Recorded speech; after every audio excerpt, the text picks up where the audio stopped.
सिन्नर मतदारसंघामध्ये राष्ट्रवादी शरदचंद्र पवार पक्षाचे बॅनर आता चर्चेचा विषय ठरलेले आहेत। उपमुख्यमंत्री अजित पवार यांच्या दौऱ्यापूर्वीच बॅनरबाजी करण्यात आली। बॅनरमधून अजित पवारांना थेट प्रश्न विचारण्यात आले।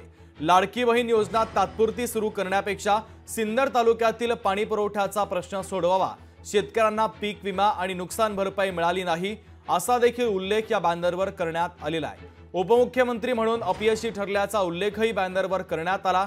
कांदा निर्यात बंदी संदर्भात राज्य सरकारने काय पावलं उचलली असे अनेक प्रश्न अजित पवार यांना या बॅनरच्या माध्यमातून उपस्थित करण्यात आलेले आहेत। महत्त्वाची बातमी आपण पाहतोय, सिन्नरमध्ये आज लाडकी बहीण योजनेच्या संदर्भात राष्ट्रवादीचा कार्यक्रम आहे आणि त्याच कार्यक्रमाच्या आधी सिन्नर मतदारसंघात राष्ट्रवादी शरदचंद्र पवार पक्षाच्या वतीने ही बॅनरबाजी करण्यात आल्याचं दिसतंय।